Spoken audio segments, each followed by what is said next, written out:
Greetings YouTube and welcome to the Blue Corner into a Yu-Gi-Oh! Deck profile, and it's going to be on PSY-Frames as I've finally finished this deck IRL, thus I can give you guys a physical deck profile. Also explaining how this deck works. I'm going to try and be somewhat quick about it, but I do have a fair bit to talk about, and that will probably make this video about 10 minutes to 20 minutes. I'll try and keep it under that, but I make no promises. In fact, if you guys want to see a much quicker version of this deck profile, I'm going to have a link below to a shorter video. It's about 6 to 7 minutes long, and it's just a very brief overview of the deck, but for like a fully detailed style deck profile, stay tuned on this video, as I will be explaining the interactions of this deck and what all the cards do.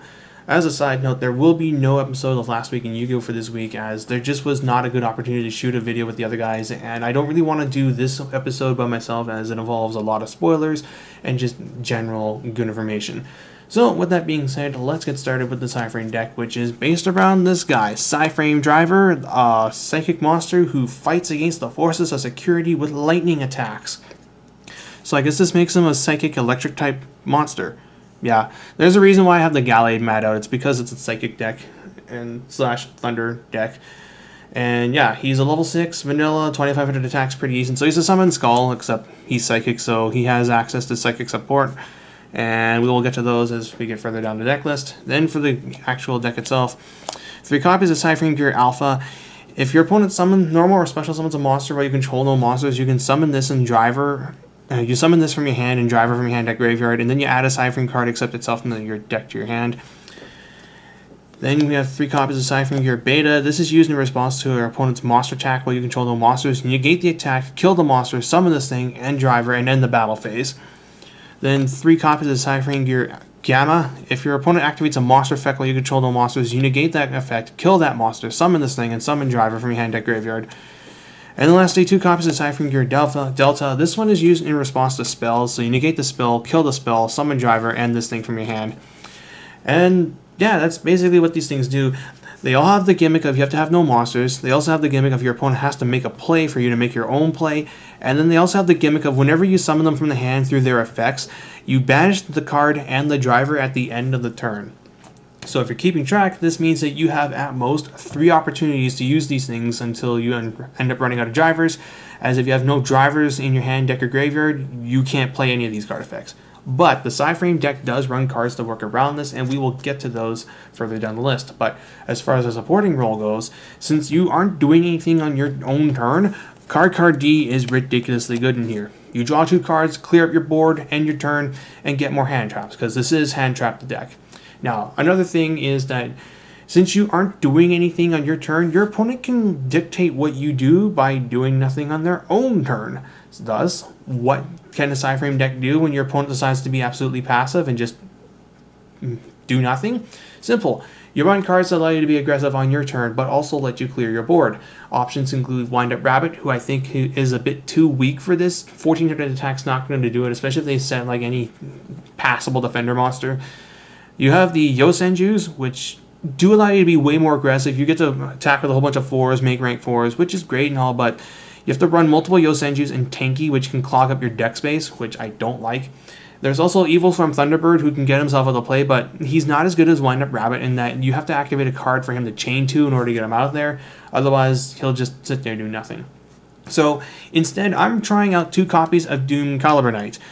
He's big, he can negate monster effects, and he gets himself off the board after doing so. So if you attack a set monster and ends up being a shadow monster, then you'll negate the card, kill Doom Cal, and kill their monster, and thus your board is open so that if they try and do Shadow Fusion or the like, you can just make your appropriate PSY-Frame plays. Now, I won't say the Doom Cal is the de facto best choice for this lot, but it's the one I'm liking right now. In the future, I might cut this thing. There's no idea if PSY-Frame is going to get any further support down the road. I honestly don't think they're going to, and if anything, this deck is running on a limited number of days, because once Breakers of Shadow comes out, this deck I think is really, really up the creek, as Solemn Notice just destroys this deck. Like, Notice will negate these effects to special summon themselves from the hand, and else negates your synchro summons, which you kind of need in order to advance your game. So, yeah, long story short, PSY-Frames are really only good for the next month and a half. If you're going to play them now. And then rounding out the monsters are 2 copies of Max C. This is hand traps a deck, so obviously having Max C to get you to your hand traps is very, very good. Then moving on to the spells, 3 copies of PSY-Frames Circuit. This is your all-important field spell as it gives you 2 very good effects. The first effect is when you summon PSY-Frame monsters onto the field except during the damage step, it allows you to perform an urgent tuning effect where you immediately use those cards to synchro summon a monster of the appropriate levels. This is how you manage to avoid getting all your stuff removed from the game, as you'll activate a PSY-Frame gear effect, summon the gear and the driver, negate and kill your opponent's card effect, then you'll activate Circuit to synchro summon using those monsters to summon the appropriate card from your extra deck. And that is how the deck functions. You need PSY-Frame Circuit in order to actually play the long game, but multiples of these are not good, and as much as I would like to run only 2 copies, unfortunately my locals and online consists of people running multiple MSTs, and MST on this really hurts. So for the time being, I'm running 3 copies. Circuit also has an additional effect where it turns your in-hand PSY-Frames into Kaloots. So whenever your PSY-Frame monsters battle, you can pitch a PSY-Frame monster such as a dead driver in your hand in order to pump Omega or Zeta up by 2500, which is pretty good for getting over big monsters like towers, or just killing your opponent, because you don't have to battle a monster for this. You can just attack directly with a Omega and then discard driver to pump them up by 2500, which is pretty sizable. 2 copies of Terraforming the Search Out Circuit, and then just 1 copy of Chicken Game, as I wanted to have something that can search with Terraforming if I already have a PSY-Frame Circuit in hand. Just play Chicken Game, get a draw, then play Circuit. Then for the remaining spells, 3 copies of Pod Duality. You don't do anything on your turn, so the special summon restriction is of no consequence.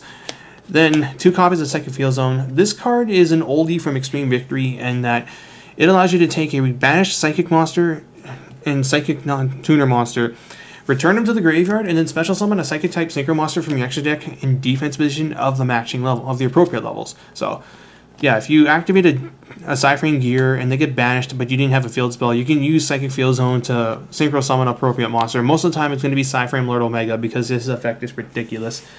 And I'm only running 2 of these because they clog early game, and I've actually flat out lost games because I've drawn multiples of Psychic Field Zone, but with no way to set it up.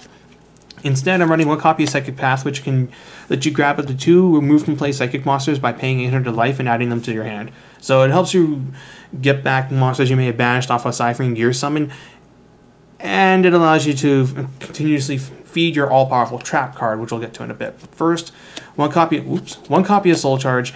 Given that you don't do anything on your turn, the battle phase restriction is of no consequence, and as the game goes on, you'll have lots of stuff in your graveyard to get back with Soul Charge. And then for the best part of the deck, and the reason why this thing is really obnoxious to play against, PSY-Frame Overload. So Overload allows you to once per turn banish a PSY-Frame monster from your hand or your side of the field to banish 1 card on the field face down.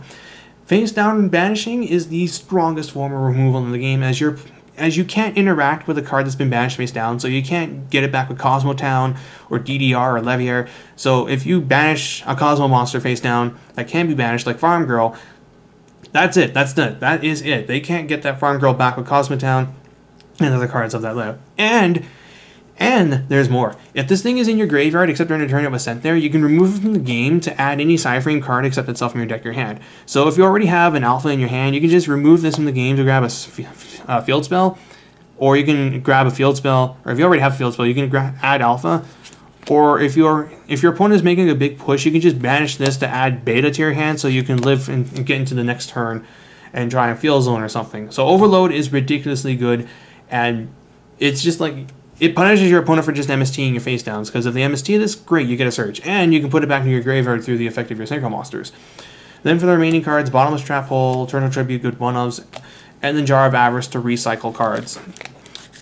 So that's it for the main deck itself. Now on to the extra deck, which is where the second part of this annoying deck gets much of its value from. So just get these out of there. So for the Synchro monsters, I'm running 2 copies of PSY-Frame Lord Omega.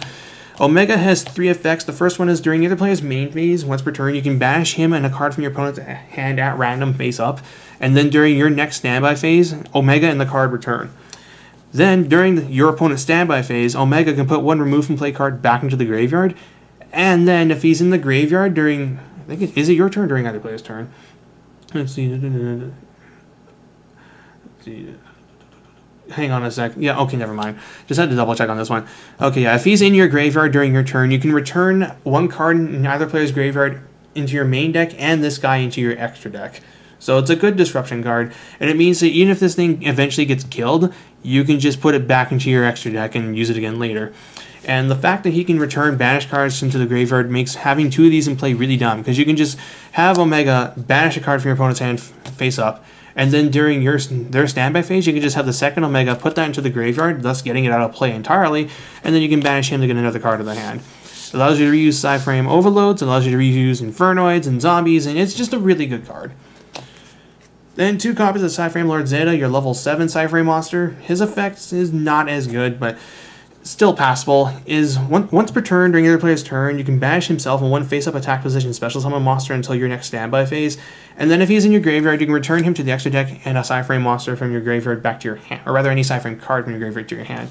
So it's okay, but obviously not as good as Omega. It allows you to get over certain Xyz monsters that just get monsters out of play, so you can get a shot in with Omega and then banish Omega out of play.